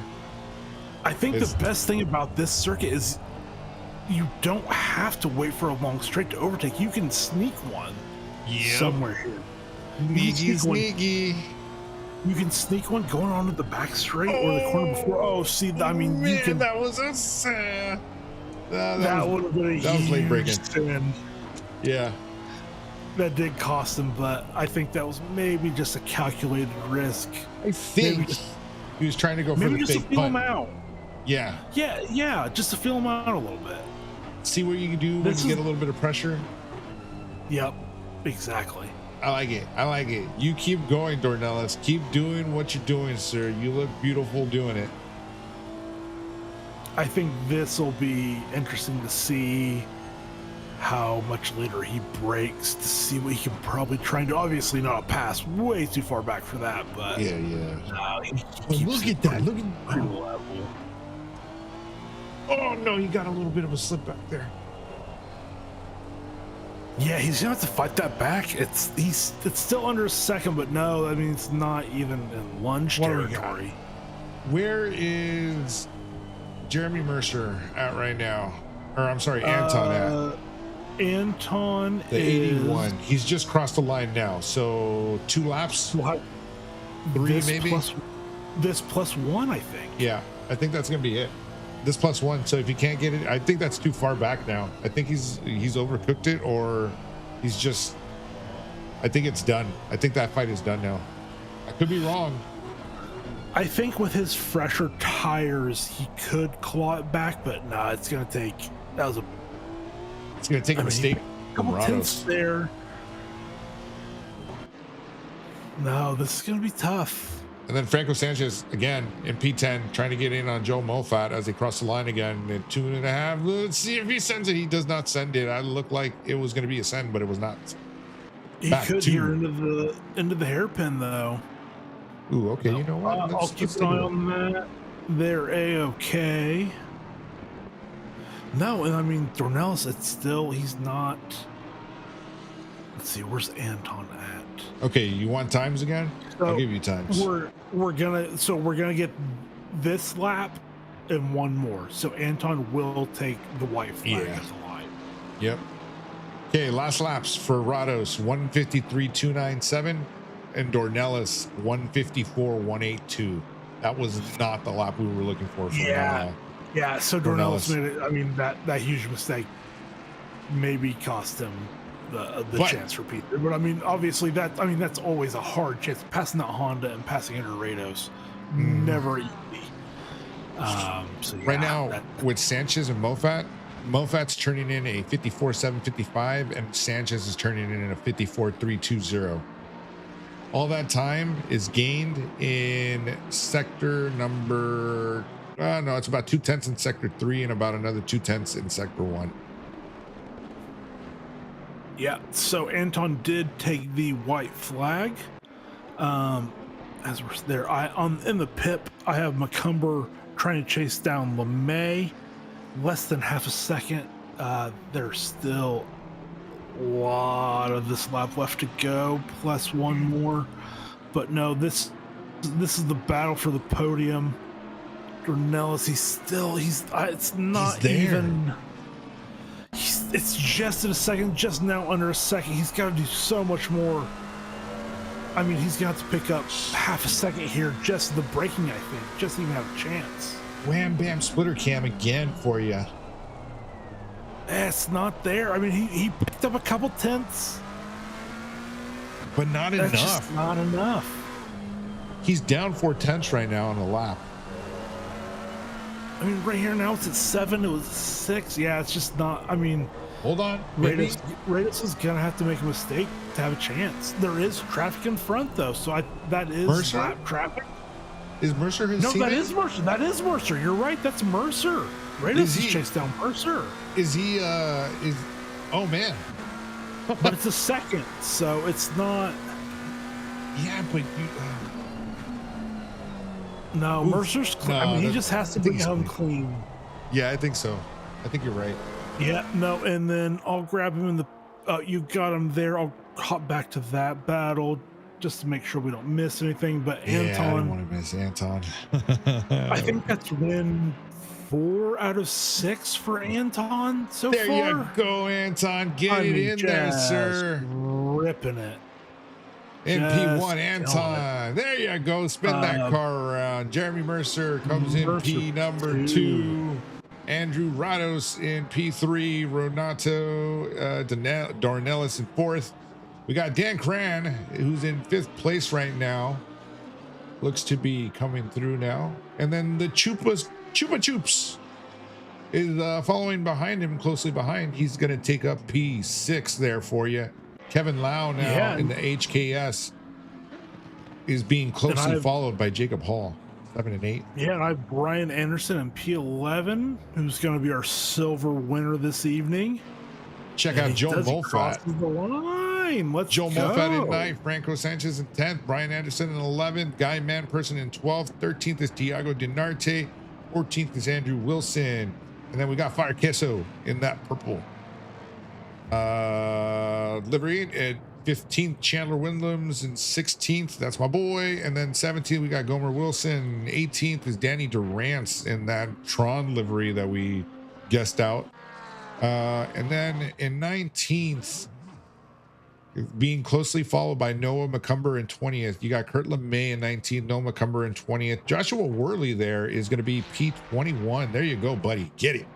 In 22, you got Don Bellinger, get it, sir. And Amos Movo is in P23. Max Simmons is in 24th. Wait, what happened? Wasn't Amos Movo fighting Kurt LeMay? Yeah, people are leaving the server. Huh. Or maybe they had a penalty we didn't see. That 882. no, they wouldn't have. They would have only had to have a drive through, and that would have been we would see that penalty on the timing tree. Yeah, So that's no, what I yeah, thought too. yeah, probably just some wonky stuff with people crossing the line and then RTGing, maybe throwing things around. But yeah, no, our big winner again this evening has he's been pretty much all season. Anton Rushevich. Followed by, I took a screenshot, come back to me, followed by Jerry Mercer, followed by followed by Andrew Rados, followed by Renato Dornelis, followed by Dan Cran, and then Brian Mr. Anderson. Sir? Oh, I was just hopping around. I was okay. just, My bad. Oh, yeah. yeah, no, Mr. Sir, Mr. Sir ran for that, and then Kelvin Lau, Jacob Paul, Joel Moffitt, Franco Sanchez, and then Brian Anderson, and P11, our P1, and the silver standings. Yeah, these were our standings pre-race. Yep. So next week we will have updated standings for you. Here's your team standings that we didn't get to as well. Yeah, Tiago and Chandler took the lead over Anton and Omar. Omar again absent this week. So I mean, Tiago and Chandler are. I would imagine they're forced to be reckoned with. Yeah, I would imagine that they're going to have a stranglehold in the championship. I mean, Mr. Sir and Guy Manperson probably not too far out. Dan Cran and Gomer Wilson maybe not out either. So I mean, I think our team championship and it's going to be close. So that's going to be really, really interesting to look at next week with our updated standings. I would imagine Tiago and Chandler will be P1 again. So that's very interesting. Yeah, very, very interesting.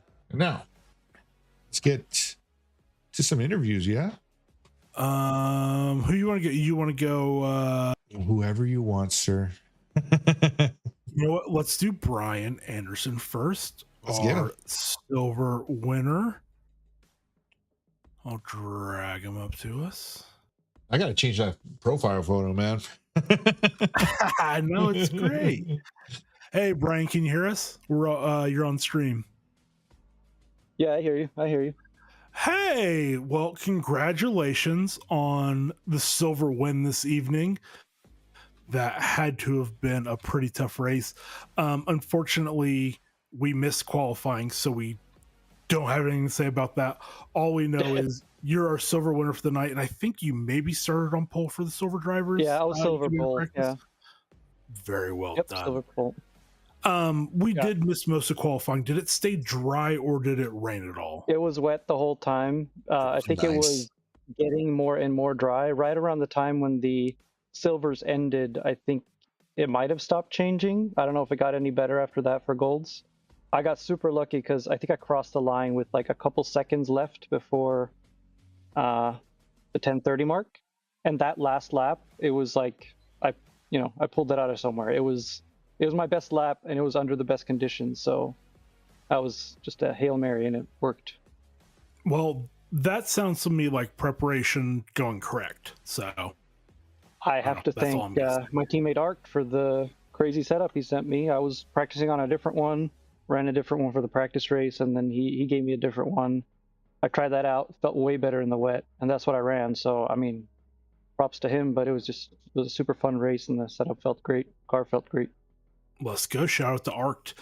So, we didn't necessarily have it nailed down for home start, but I think you started around had to have been top 15, yeah. So I was 15. You were 15th. I nailed it. Perfect. I knew it. So you moved up 4 positions. I mean, that's a obviously great way to go. And obviously starting silver pole, so you picked up 4 positions on gold drivers. So that's always a great feeling.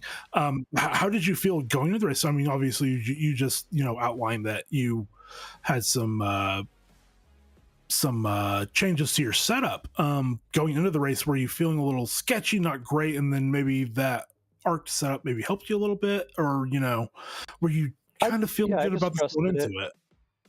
I was feeling okay because I was pretty relaxed. I hadn't practiced much this week, so surprisingly that I did so well, because I think that kind of helped relax me. I didn't expect anything great, like in terms of finishing position, and rain races are always unpredictable. So I just expected something to go wrong at some point, unless I just kind of, try to stay safe, try to keep a solid pace. I was willing to give up a few spots if I had to, because, where I started. So I managed to hold on to it and gain a few, mostly from, mistakes, people going off track, or maybe pit strategy. But yeah, just kept good pace and had a good tire strategy for the pits, and I think that just brought me to the silver win. It was super fun.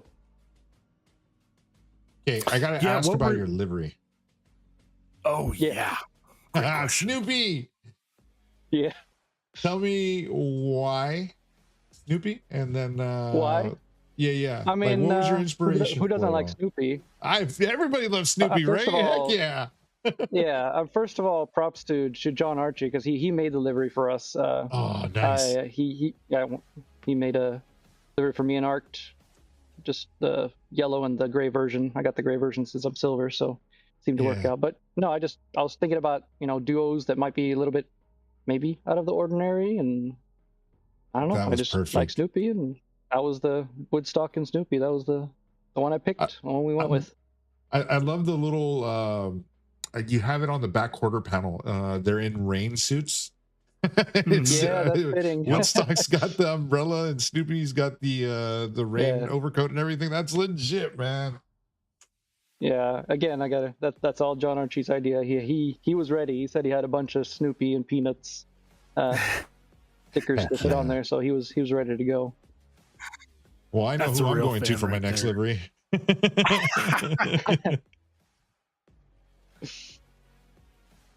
I have one more question for you, Brian. Yeah. I think at least I kind of missed where you pitted. Were you pitting like right at the halfway mark? Did you pit a little bit early? We know with the rain, it stopped, and a little bit after. Yep. Okay. I think I pitted somewhere around 28 minutes to go, so slightly after the half-minute mark, or halfway mark. And it was just I noticed that the lap times were kind of getting, like, they started getting better because it started drying out, and then they started getting worse again, and that's kind of where I decided to hop in. No, I think that's absolutely the right call to make, because that absolutely, because it stopped raining in, I think, for about 10 minutes, and lap times got fast, and then it picked back up again, and obviously at the end it got a little bit heavy. No, I don't have any other questions. Well, I have a couple, unless Henry has anything else. No, I do not, sir. I just really wanted to get that Snoopy question out there.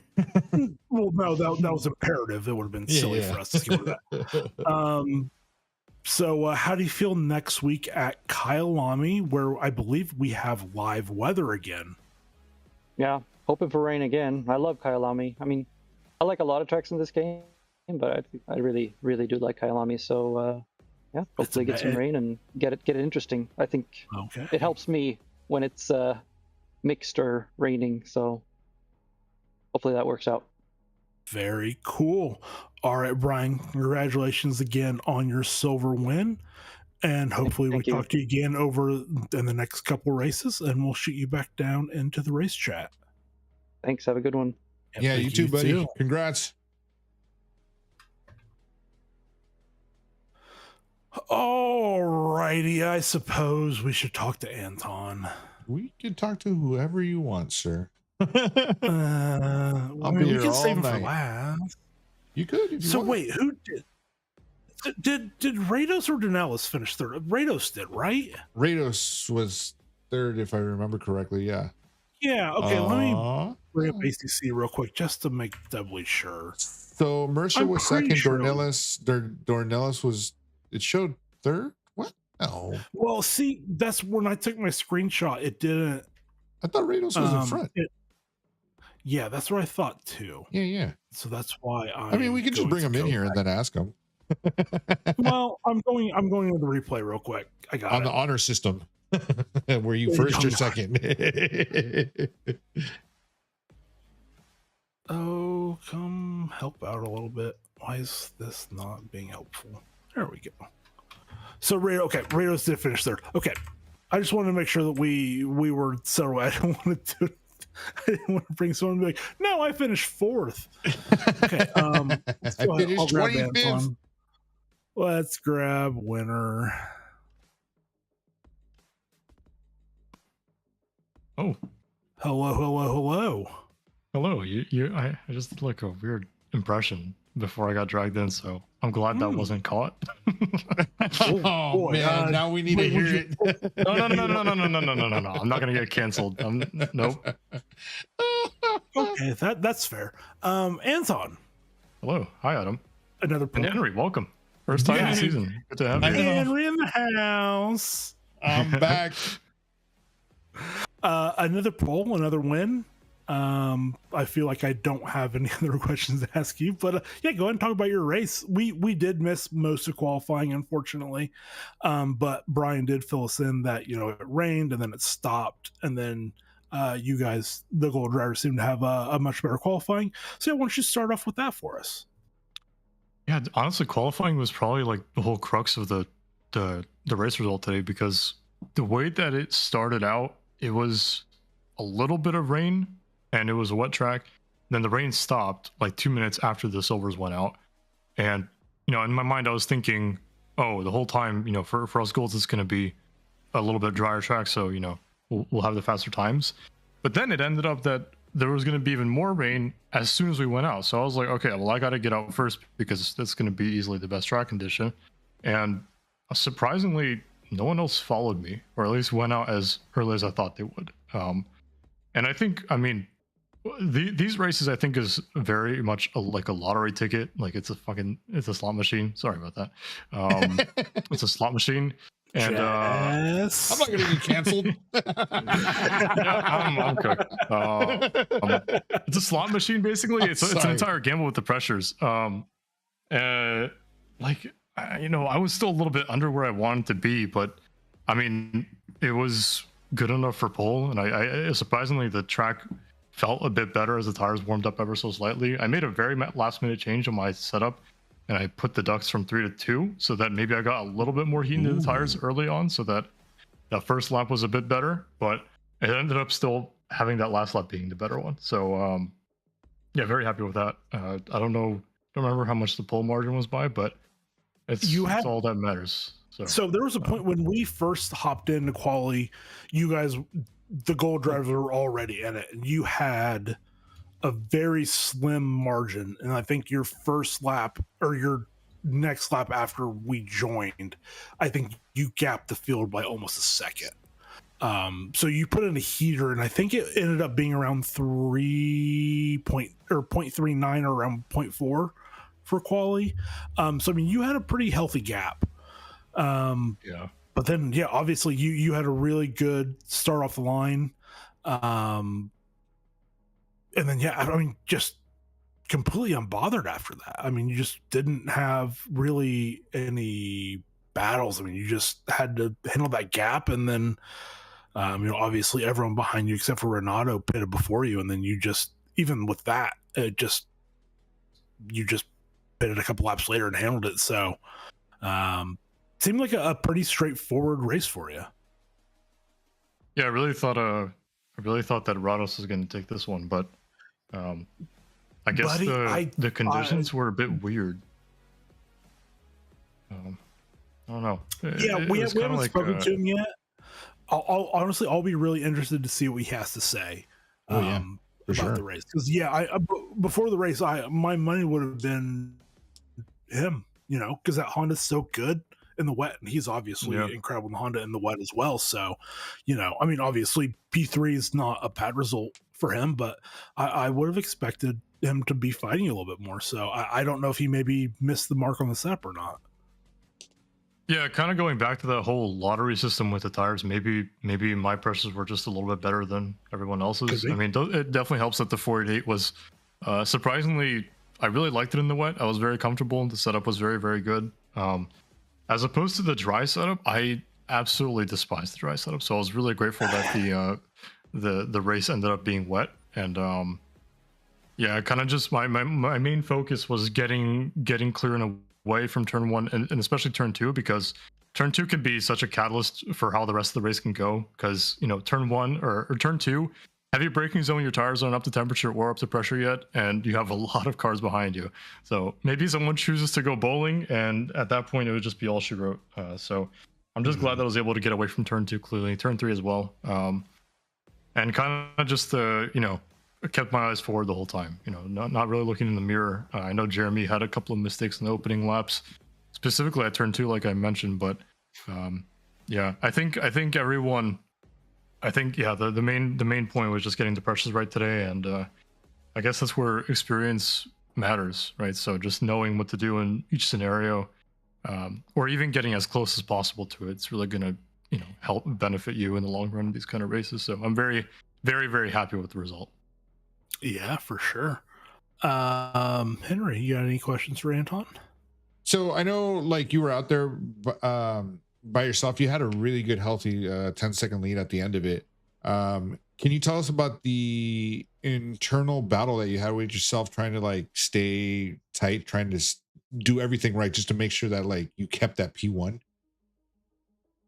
I mean, fortunately, from this season especially, I've had experience leading the pack, and it's definitely a workout. It's a chore, just not being in your head, also just being consistent, especially with the way that the rain changed throughout the race. The conditions got a little bit quicker around 25 minutes in, and towards the end it was a lot more difficult because there was a lot of rain, and I started to lap some of the guys at the back, so there was a bit more spray. So it was kind of just managing, making sure I'm not doing anything stupid because of that gap that I had. So kind of using that thing to my advantage, right? Having that gap behind me, I can allow myself to make a few mistakes or go a little bit more cautious. But of course, to get there, I had to be on top of my game, especially pace-wise. So I think it was just, being decisive, not doubting myself, and just making the decision when it's the right time to do so. So yeah, it's an art for sure. I mean, it's definitely hard to learn. I made a few mistakes here and there. I mean, yes, we're human, we make mistakes, but I still feel like there could be plenty of ways to go in terms of racecraft for myself. But I'm enjoying the learning process for sure. Well, I think you nailed it. I got 2 questions for you. Oh, sorry, Henry. Do you have anything else? No, I'm good. Oh, cool. Henry and I are still finding our rhythm. It's been like a season since we've been together, so we're getting it back together. We're gonna spoiler alert. The band back together next week. Henry's back next week. No, Anton, I got 2 questions for you. First one, what do you think about next week at Kyalami with the real weather? I love Kyalami, and from what I've spoken with Jason is that, or at least we were trying to decide the weather settings, but it's gonna be another wet race, very likely another wet race. So I'm more expecting Rados to be on top of his game there, because it's a track that he really likes. I really like it too. I think a lot of people love it, and the Honda and the 488 are pretty nice to drive there. So I'm looking forward to it. It's going to be a really fun race. Yes, they are. Yeah. Okay. Well, my last question is, do you have anyone to shout out? And I have the answer. So first, Anton would like to shout out his father. He would also like to shout out Iris. He would also like to shout out Abda. And then he would like to give me Get it right, man. He would like to give me and Henry a shout out for doing the stream. Oh, heck yeah. There you go. That's that's my kind of guy. did I miss anyone, Anton? Yeah, you missed let me just pull up the registry for D1. I'm gonna give a shout out to Franco, Felipe, Anton, Mario, Sergio, Paul, shout out to, of course, my dad. He was super happy with my qualifying, and I mean, frankly, I was too. I think for me, qualifying is so tense, and it's just awesome to put it on pole every time that I do. Of course, Iris, for forgetting that I was racing today. She asked me if I wanted to watch Love is Blind with her. I'm like, Iris, it's Tuesday. She also forgot to do pick these. So like, I forgot. I'm racing today, so I will not be watching your reality show. You know what? Question. What's up? Your dad watches the stream while you race live? Yeah, he watches over on YouTube. He's That been is watching so since season badass, 12. dude. That is so cool. That is rules. dude. That's Yeah. pretty cool, dude. I attribute I'm a lot of my jealous. racing passion and hobby to him for my upbringing as well. So Let's go. Dude, you can thank him for me winning these races. Heck yeah. So we also know who to curse for you being here. I'm just kidding. yeah. I'm just kidding. Exactly. I'm just kidding. I'm just kidding. Go crazy. Yeah. All right. Yeah, that was amazing. I'm really happy with it. That's All awesome. right. Well, Anton, congrats again on another win. You're absolutely killing it this season. So keep up the good work. I kind of hope we don't talk to you again this season, but I kind of hope we do because you're doing so great. We'll shoot you back down in the chat and have a good night, bud. Well, thank you for the constant appreciation. You're so welcome. I'm done ragging. I've run out of ways of making fun of you and ragging on you, so it's only being nice at this point. That's too damn bad, Adam. Too damn bad. I'll find ways next season to get back to it. All right, see you guys. Right. Later, bud. Have a good one. He's the best. Oh yeah. I think he was the first person I ever met. We got. No, go ahead. Yeah, he was the first. He was the first person I ever met when I came into SRA. All that while back. No kidding. Yeah. So I remember I was doing qualifying or whatever, and I had no idea what I was doing or anything like that. And he took the time out of his day. Like he didn't have to, right? But like that's just how cool the community is, right? Like he took the time out of the day to be like, "Hey, man, like." You're brand new, and I'm like, yeah, well, I have a little bit of like experience on racing or whatever, but I just don't know anything about this league. I don't know anything about this, that, whatever. Dude, he'd like, I want to say it was like an hour and a half, almost 2 hours, that he'd like stayed there with me and like showed me what to do on SRA, like how to sign up, how to do stuff. He taught me about like the lap times and how to actually do them right. It was a 3-lap hot stint. I had no idea it was a three lap hot stint or whatever the heck it was back in the day, right? I was just like, man, I just want to race. But yeah, he took the time out and he showed me the ropes, and I couldn't have been more appreciative of him back then. So that's awesome. Thank you for that.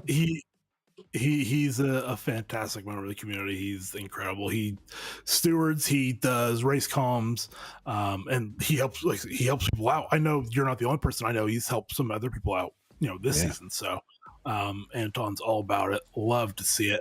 Let's grab Jeremy Mercer. Yeah, let's get him in here. No, I think he's Jeremy. I think he's all muted out. Yeah. Jeremy. Oh, there he is. Hello. Hey, Jeremy. Congratulations on a P2. Goodness gracious, we missed most of qualifying, unfortunately. I believe you qualified P3. Is that right? Yeah, that's right. I wasn't. My delta to Dornelis wasn't a lot, but it was just kind of like Anton pole, and then the rest of us kind of close together after that. Yeah, he kind of seal clubbed everyone tonight. I think it was like a half-second gap. Seal clubbed. It was pretty serious. He was pretty on it.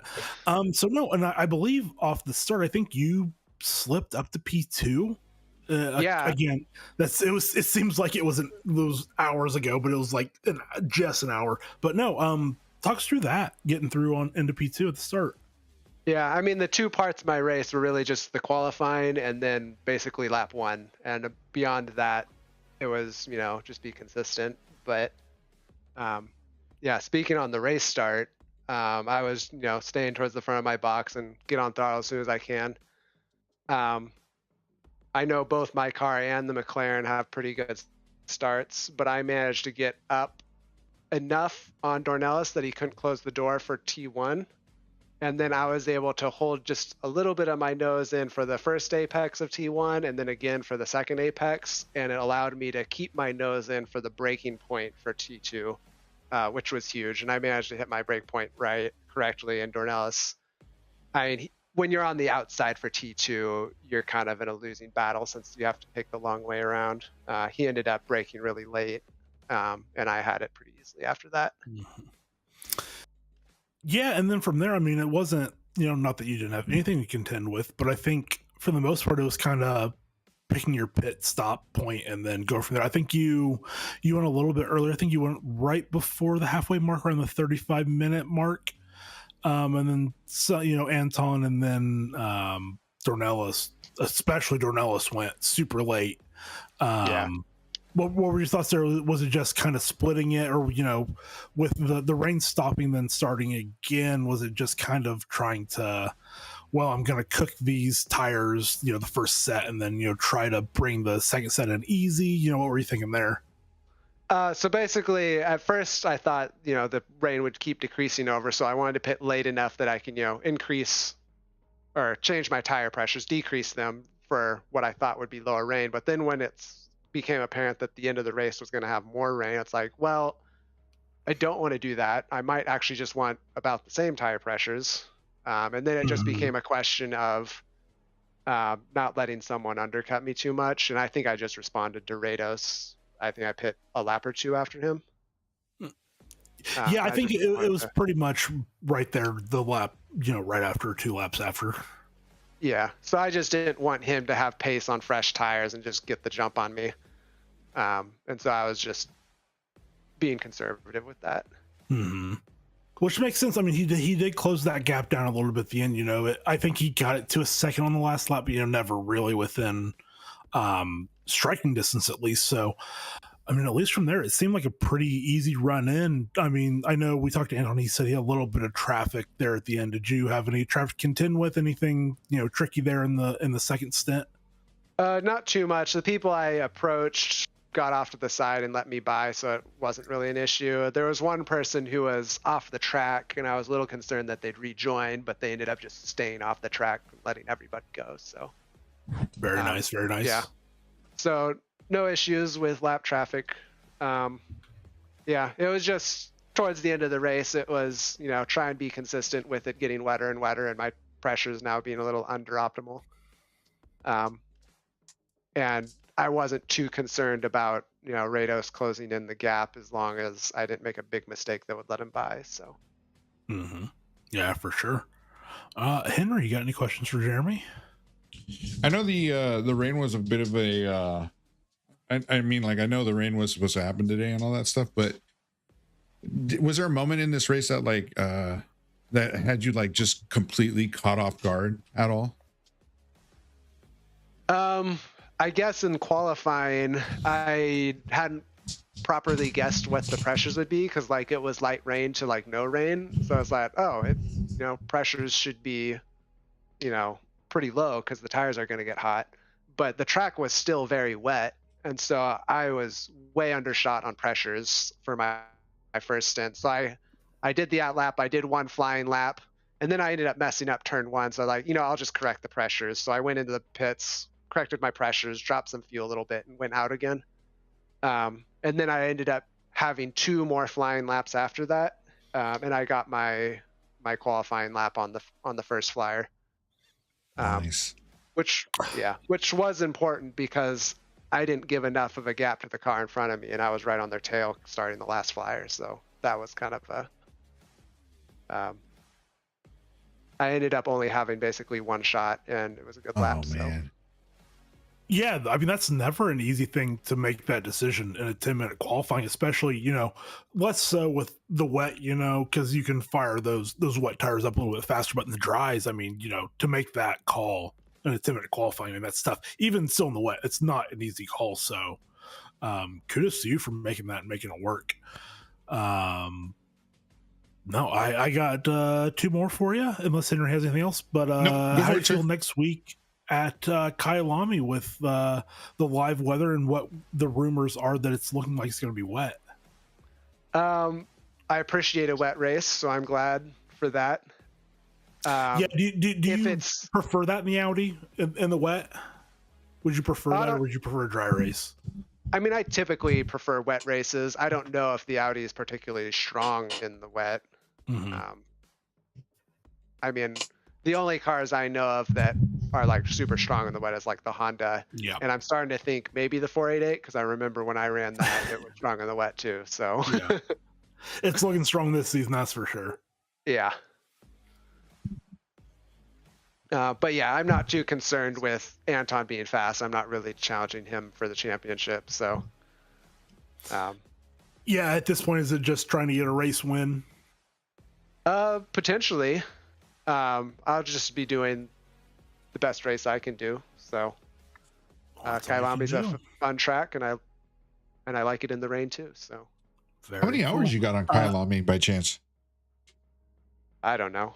A lot. Yeah. I'll tell you mine, Henry, if anyone else wants to look at theirs. Oh yeah, heck yeah, I'd like to know. I can tell you it's my second most driven track. I have 7,210 kilometers, 50 hours. Holy smokes! Yeah, love Kailami. But the only track more driven for me is Paul Ricard, which I think a lot of people won't appreciate. Yeah, I typically drive the track that we're going to be racing at next, and I maybe don't drive that much beyond that. So I think most of my tracks are pretty equal. Well, like the tracks we go to less often, I have less time on. So, Sure. older. Sure.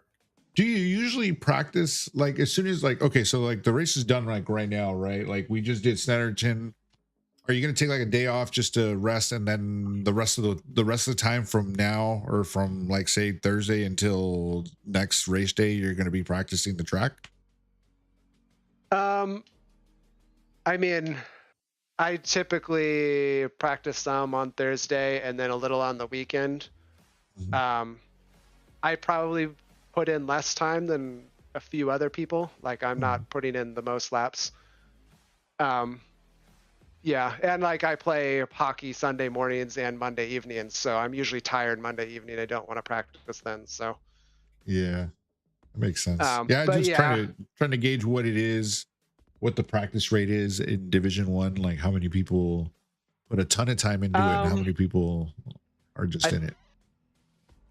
What was it? I think I saw on a typical season I put in 1,000 laps on a car or something like that. Oh. Dang. A lot. And a lot of the other people in D1 do, like 2,000 laps, I think. Oh, yeah. Oh, yeah, that's for sure. Well, and especially now with BOP, where you can, potentially put laps in someone else's car to hurt their BOP. So, that's also something that's, coming in the last few seasons. So I remember that. Yeah, I've done that a few times here when it's like, I'm suspicious. And, posted I think the big one was Watkins Glen. I think we had more time before that race, and I was like, I'm very suspicious of how fast that Lexus is. Yeah, that's right. That's right. Well, let's bop that Lexus. Yeah, I mean, the best time I was able to do in my own car was like a 0.6, and I forget the exact times it was. But then in the Lexus, it was a 0.1. It's like a half second. Yep. All right. Well, Jeremy, thank you so much for your time. Congratulations again on a very, very solid P2. And yeah, hopefully we talk to you again in the next couple weeks. Maybe you can sneak a race win at Kailami next week. But hopefully we talk to you again. Okay, thanks. Thank you. Have a good one, buddy. What a guy. What a guy. I don't see Rados anymore. I don't either. I think we took too long. Oh. Yeah, I think we maybe did. Unless somebody wants to like say, "Hey, Rados, come back." I mean, I'm ready to put my dog out and go to bed. As much as I would like to talk to Andrew, as much as I would like to talk to Andrew, I think we're going to talk to him next week, or at least I hope we talk to him next week. Oh, I'm pretty sure we are. Especially, you know what? And just because.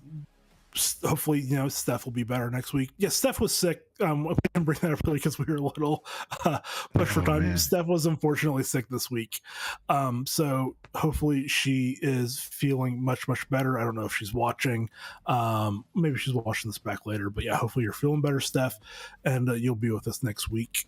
But no, I don't have anything else for this. I got nothing else, sir. The only thing I got Well- is next week I'll be here, and we're gonna complete the trio. Let's go. Let's go. Let's go. So excited for that. Dude, All I'm, right, I'm super well, stoked. I was stoked No, about it's gonna be today. awesome. Well, I mean, Steph and I have been hyping up the back half of this schedule because we were at MO last week with Yeah. live weather. Obviously, we were at Snetterton today with mixed weather, which ended up mostly wet, and then Kyalami next week with live weather, which is looking like it's going to be wet, and then our finale is at the Red Bull Ring. I mean, I don't know what more you could want in 4-race stretch. Like that's a banger 4-race stretch. So I think I finally so came in pumped. at the right time. No, yeah, you're here. You came in at the right time. You missed. You I mean, you didn't miss any. I mean, honestly, all the races this season have been really good. Oh yeah, that's for sure. It's D1. Of course they're gonna be good. No bad races. But yeah, goodness gracious, like I said, it's 11:30. I'm ready to put my dog outside and go to bed. I'm sure you're ready to do some West Coast things. Yeah, eat some food. Yeah. Yeah, it's dinner time. It's dinner time. I still gotta make All it. right. Whatever, it's fine. Yeah, well, Henry, thank you for filling in last second and streaming for us. We appreciate it. Unfortunately, again, we do apologize for missing most of qualifying. Obviously not ideal, but I think the race more than made up for that. So we will talk to you all next week. Yeah. Well, oh, you know what? I totally forgot. Before we get out of here, I'm sorry.